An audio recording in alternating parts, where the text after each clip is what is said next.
para kay Michael. Pero ang susunod nating semi-finalist ay talaga namang malateleserye ang buhay. Ay nako, ibang klase to, Luis. Pero pinatunayan niya na talent pa rin niya ang nagdala sa kanya dito sa semifinals. Ang kwento ni Rolando Permangil. Let's watch this. Wala nang nanaisip pa. It's a yes. Congratulations! You made it. Congratulations! Yes, Sila in Manila! parang unexpected man ba na sabi nila na hindi kulang pa daw ako. Parang nagagalit si FMG sa akin. Parang hindi kami nakuha. Is first time ko talaga yun na isa ko, Panginoon. Pagkatapos, naalala ko yung mga anak ko. Naalala ko din yung tatay ko na sana nandito siya. Yung paglukso ko ng ganun, sana nandiyan ang tatay ko. Siya din nagturo sa akin kung paano ako kumanta. Puso ko ay... Siya naghahasa sa akin. Gusto ko sana kung nabuhay pa siya para sa kanya yun. Siya ang tumulak sa akin na magpatuloy ako sa pagkakanta. Kahit wala na siya daw, patuloy ko pa rin ang pagkakanta ko. Dahil sabi niya, baka yan ang ihahaon sa kuha natin. Sabi ng mga kaibigan ko, na kung anumang nangyari sa'yo, may ibibigay, may kapalit yan sa'yo. Ito na siguro yung blessings na ibinibigay sa akin. Kasi walang posible sa Panginoon pag magdasal ka.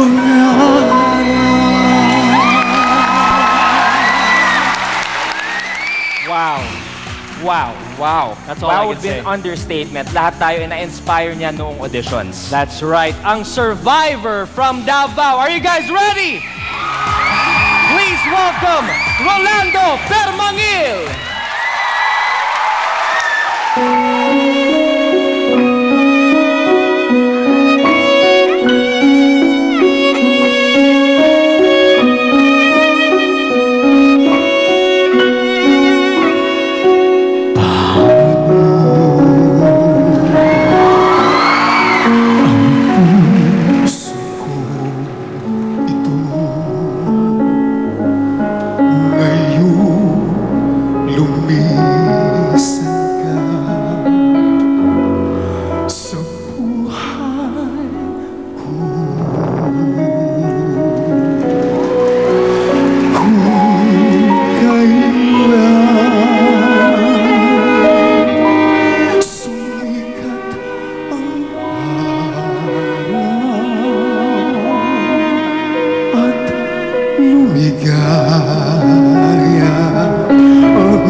Rolando Permangil, ladies and gentlemen. Isa sa mga nagpapatunay sa Pilipinas Got Talent, always expect the unexpected, Billy That Boy. is correct. Pero Rolando, ang storya mo ikaw ay naging heartbroken. Kunento mo sa amin dahil sa iyong asawa at anak and you're being very emotional right now. Rolando, at this point, sa natamo mo, anong iyong mensahe sa iyong asawa at anak? Para sa asawa ko, may kung saan ka man ngayon, sana nasa mabuti kang kalagayan. Dahil hanggang ngayon, hinahanap pa rin kita kung saan ka ngayon. Para sa mga anak natin.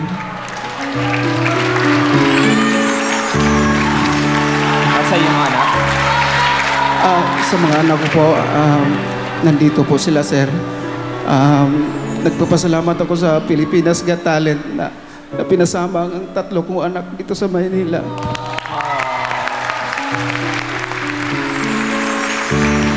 Naiyak na rin sila.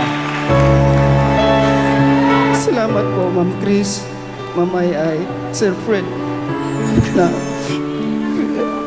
ginawa niyo po ako sa semifinal po. Maraming salamat. You Kakaiyak deserve ka it. naman. Really deserve it. Thank you so much. Rolando, Ako rin naiiyak. nakakaiyak ka naman. Ano ba yan, friendship? Kasi nakakaiyak talaga. Love pa niya yung wife niya. Huwag na. Okay na yun. Hayaan mo na. Move on. Yes, move on. Kasi you have your children. Yan ang mas mahalaga. At alam mo, marami magkakagusto sa'yo dahil pinag-usapan namin ni Friendship, pumapogi ka na ngayon, tsaka pumayat ka. At maganda na buhok mo.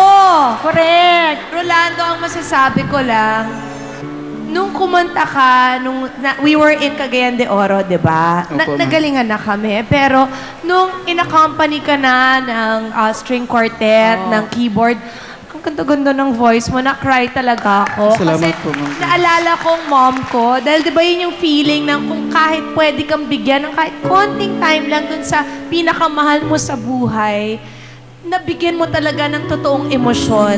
Rolando, huwag kang mag-alala na wala man ang misis mo, milyong-milyong Pilipino naman ang nagmamahal sa'yo ngayon. Salamat po. Rolando, ang masasabi ko lang, napakaganda mo pa rin mag-perform, napaka-emosyonal, napakaganda ng boses mo, kagaya ng ganda ng barong mo. Okay na okay ka ngayon, huwag ka nang umiyak dahil marami nagmamahal sa'yo. Maraming salamat po, ma'am. Thank you. Boss, feeling niya galit ka raw sa kanya when we were in CDO. Ha? Hindi ako galit sa'yo. Seryoso lang talaga si boss.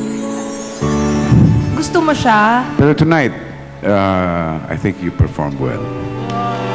Salamat po, Sir Fred. Mabuhay ka, Rolando! I love Davao! Salamat. Very, very heartfelt performance. Well, narinig na po natin ang isang very emotional na si Rolando. At syempre, kung gusto nyo pa siya makita sa Grand Finals, ang gagawin nyo, dapat yung tandaan ay yung text ang PGT space Rolando P.